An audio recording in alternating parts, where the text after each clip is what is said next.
टीकाराम जूली की, जिन्हें प्रदेश के नेता प्रतिपक्ष के तौर पर जिम्मेदारी कांग्रेस की तरफ से सौंप दी गई है।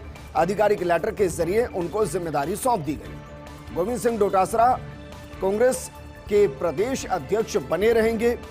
दोनों ही माने जाते हैं अशोक गहलोत के विश्वास, और अशोक गहलोत ने टीकाराम जूली को इस जिम्मेदारी के बाद बधाई भी दी, क्योंकि पूर्व मुख्यमंत्री अशोक गहलोत ये बखूबी जानते हैं कि नेता प्रतिपक्ष की जिम्मेदारी बड़ी है, और इसलिए वो लिखते हैं टीकाराम जूली को कांग्रेस विधायक दल का नेता मनोनीत होने पर बधाई। वो लिखते हैं कि मुझे पूर्ण विश्वास है कि आप जनता के हित की आवाज विधानसभा में उठाएंगे।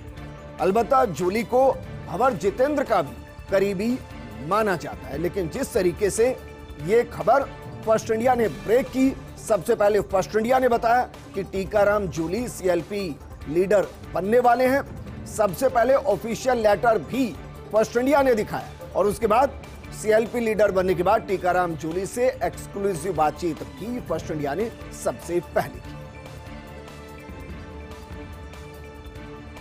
और एक नेता प्रतिपक्ष की एक बड़ी जिम्मेदारी होती है विधानसभा के अंदर, और उसके लिए सभी विधायकों का आचरण भी बेहद महत्वपूर्ण होता है। हम ये इसलिए कह रहे हैं क्योंकि आज राजस्थान विधानसभा में विधायकों की प्रशिक्षण कार्यशाला हुई।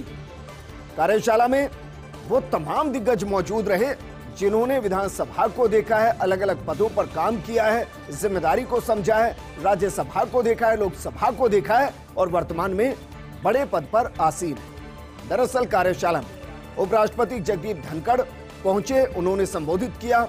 उन्होंने कहा कि भारत की सबसे बड़ी ताकत हमारी डेमोक्रेसी है, हमारा लोकतंत्र है। हमारी डेमोक्रेसी सबसे पुरानी है, सबसे प्रभावी है। दुनिया के लिए भारत प्रजातंत्र की दृष्टि से आदर्शवादी है। दूसरी हमारी जो मजबूती है वो हमारी कार्यपालिका है। कार्यपालिका में पहुंचने वाले दुनिया की सबसे मुश्किल परीक्षा पास करके वहां पहुंचते हैं। हम विकास को राजनीतिक चश्मे से नहीं देख सकते। सदस्य का निलंबन करना सबसे बड़ी पीड़ा का कारण है।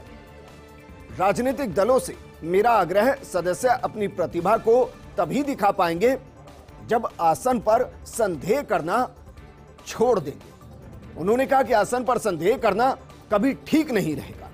हल्की फुल्की बातों को दिल पर नहीं लेना चाहिए, और इसके जरिए एक नया अध्याय राजस्थान विधानसभा में आज लिखा गया। और उस अध्याय में जो तमाम दिग्गजों ने लिखा, जो बताया, अगर उसको सही तरीके से पढ़ा गया तो जो नए विधायक पहुंचे हैं वो यकीनन एक बेहतरीन विधायक विधानसभा के अंदर शामिल होंगे। क्योंकि आप सोचिए वहां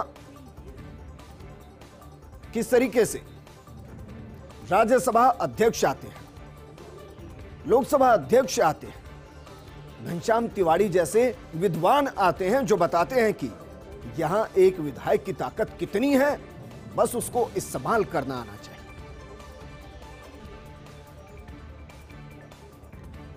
तो वहीं कार्यशाला में उपराष्ट्रपति जगदीप धनखड़ के संबोधन के दौरान उन्होंने यह भी कहा कि सरकार को आईना दिखाया जाएगा तो यह बेहद लाभकारी होगा। यानी कि विपक्ष के नेताओं के साथ साथ सत्ता पक्ष के नेताओं को भी सरकार को आईना दिखाना चाहिए। आईना दिखाने का मतलब है कि कमियों को खुलकर बताना चाहिए, बिना ये सोचे कि किस मंत्रालय की कमी है, उस मंत्रालय का मंत्री कौन है और उस मंत्री के साथ संबंध क्या है।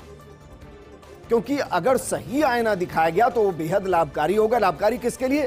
पूरे राजस्थान के लिए, प्रदेश के लिए। सबसे पहले तो ये विधायकों को ध्यान रखना चाहिए, विधानसभा की कार्रवाई कैसे होती है इसको सीखना बेहद जरूरी है। कि सत्र कैसे चलते हैं, सत्र के अंदर के आवर्स कैसे चलते हैं, एक विधायक कैसे सवाल उठा सकता है, वक्त का जो डाइवर्जन होता है वो किस तरीके से होता है, अलग अलग आवर्स की क्या क्या व्यवस्था होती है। वहीं सरकार को चलाना और सत्ता पक्ष को राह दिखाना ये भी एक बड़ी जिम्मेदारी है, और ये पक्ष और विपक्ष दोनों का काम है। आज का परिदृश्य दरअसल दो शब्दों में सिमट गया, एक चिंता और दूसरा चिंतन। चिंता इस बात को लेकर कि विधायकों का आचरण क्या वाकई में आगे सही रहेगा, क्योंकि आचरण बीते कुछ दशकों में गिरा है, और इसीलिए वो कहते हैं कि विधायक का आचरण आदर्शवादी होना चाहिए। और उसका एक बेहतरीन उदाहरण उन्होंने दिया उन्होंने कहा कि आचरण जनता की नजर में कई बार ठीक नहीं होता। वो कहते हैं कि उस समय के लिए उनका अमर्यादित आचरण सुर्खियों में जरूर रहता है, लोगों के बीच में चर्चाएं भी होती हैं, लेकिन सच यही है कि वो बहुत ज्यादा वक्त तक जनता के बीच में प्रभाव नहीं डाल पाता। क्यों? क्योंकि वो आदर्शवादी आचरण नहीं होता।